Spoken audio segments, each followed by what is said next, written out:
Tenim la penya aquí ja o no? Sí? Va, perquè avui ens anem... Fem aquesta versió d'estiu, que és una versió com... Reduïda. Més reduïda, una versió impacte, on anirem recuperant grans moments que ens ha donat la temporada, com el primer dia que vam tenir el Toni Freixa.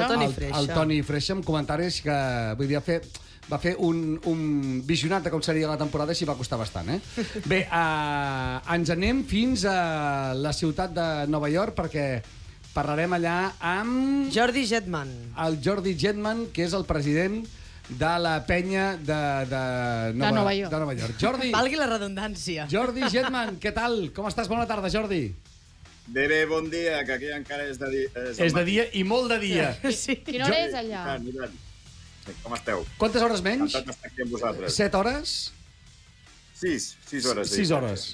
Déu-n'hi-do. Molt bé. Per tant, quines Jordi, a veure, d'entrada, tu que estàs als Estats Units i que ets fidel seguidor del futbol en general i del Barça en particular, afecta molt que el Barça no estigui ara en el país on tu resideixes fent el Mundial aquest de costellada o no? Sí, de costellada, definitivament. No, jo crec que no. Després de la temporada que hem fet, estem molt enxufats. Els seguidors hem pujat bastant. S'ha notat un increment bastant important. Al Mundial aquest n'he sentit de tot. Hi ha persones que estan interessades, hi ha altres que ho veuen una cosa molt rara, i altres que diuen que el Barça no hi és i per què seguir-ho. L'estàs seguint tu, el Mundial, o no? Vaig mirant les notícies. Vaig veure el partit Bayern-Manchester City i vaig dir, estan tots cansats, no... Sembla més pretemporada, No, bueno, a veure, estaven desitjant acabar per agafar les vacances. Home, no m'estranya. Escolta'm, Jordi, què hi fas tu per Nova York? Soc professor de història a la Universitat Pública, la City University of New York, aquí de la ciutat. Molt bé, i com acabes sent professor de la universitat i formant part de la penya? No formar part, sinó president de la penya barcelonista de Nova York. Bueno, la penya ara farà 25 anys. El 2026 complirem 25 anys. És un aniversari molt maco. Va ser creada per catalans que estaven aquí a Nova York. I jo arribo a Nova York el 2003 i després començo a anar al mateix lloc que estava la penya. Mica en mica, amb uns altres amics, vam dir podem expandir la penya, a veure què podem fer. I vam sortir una mica de la dinàmica de pensar que la penya tindria que ser només catalans. I hem crescut molt basat, bàsicament, en seguidors del Barça que precisament no són catalans. Catalans en tenim un 5 o un 10%. I quants afiliats hi ha en aquesta penya? Aquesta temporada hem arribat una mica per sobre dels 400. Socis. Déu-n'hi-do. És la penya que té més seguidors dels Estats Units o no? Sí. Sí. Però hi ha altres que estan creixent molt i realment, comparat a fa 10 anys, tenim 3-4 vegades el número de penyes. Abans érem un grapat i ara estan sortint per tot. I és una cosa molt maca, realment. Molt bé. La seu central de la penya barcelonista de Nova York, on està?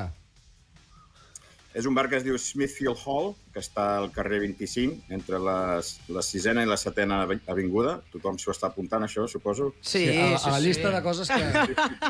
Literal.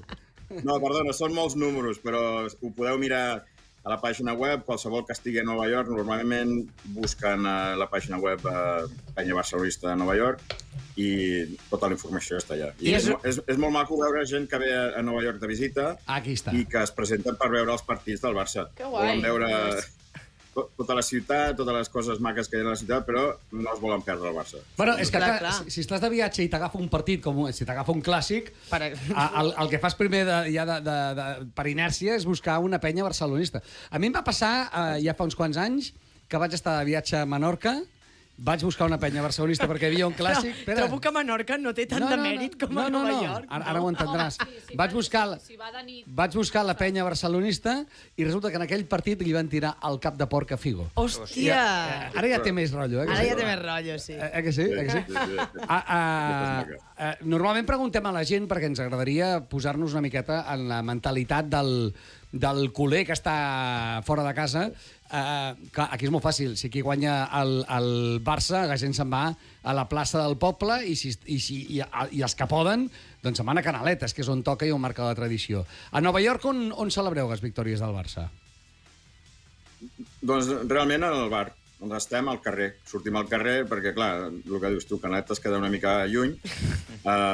Sortim al carrer i normalment parem el tràfic fins que arriba la policia i ens diu que hem de separar-nos. Però, sí, normalment fora del bar, que és un bar en el que portem ja molts anys, bàsicament des que vam començar, i que tothom de la ciutat ja sap que si vol tindre l'experiència real, diguéssim, més intensa del que és veure un partit del Barça important, has d'anar allà. Jordi, com has viscut aquesta temporada? Perquè ha estat una temporada realment sublim dels jugadors de Hansi Flick. Exacte. Menys un momentet, diguéssim, de la Champions. El novembre i el desembre. Aquell moment... No, home, el novembre i desembre encara ho podríem comprar, Cora. Els moments fatídics va ser doncs, la tornada a Milà, no? Exacte. No, a part d'això, ha sigut una temporada tremenda. Realment tots haguéssim firmat aquest resultat de temporada, diguéssim, aquest final de temporada al principi, però és veritat que et quedes amb una mica de regust de dir, hòstia, quasi vam arribar... Home, no sé com hagués anat una final amb el PSG, però hagués sigut molt més interessant que no la que vam veure. Segurament. Jordi, moltíssimes gràcies. Per cert, veus a Nico Williams amb la samarreta del Barça la temporada que ve o no? Jo sí, jo crec que és una... Bueno, no sé, s'està fent molt de rotllo ara, però jo crec que és necessari per al Barça tindre un jugador així. Que sigui un altre, no sé, però jo crec que com és jove, com està connectat amb els jugadors del Barça, jo crec que seria maco. Molt bé. Carmona, què dius? Home, jo dic que el Nico Williams s'ha vist en els partits importants de la temporada, quan els equips juguen darrere, amb bloc baix, mini-mitjan espais, que l'únic jugador que tenia capacitat de desequilibri era el Lamine. I llavors, jo crec que el Nico, per banda esquerra, et generarà aquest desequilibri, que és el que precisament està buscant Deco, perquè el Rafinha en espais curts no et genera aquest desequilibri. No, si això... Però ens ha funcionat perfecte. Perfecte, però quan l'equip està darrere, necessitem jugadors desequilibrats. Que escolta'm, que això t'ho comprem tots, però només ens falten 64 quilos. La resta... Per això t'ho dic. Això està més que comprat. Llavors hem de fer, que ho vaig dir jo l'última vegada que vaig venir, una venda estratègica, perquè si no tindrem massa salarial per poder fitxar-los. Total. Jordi, gràcies i una forta abraçada. Records a Nova York. Moltes gràcies. Que vagi bé. Adéu al Jordi, president de la penya barcelonista de Nova York.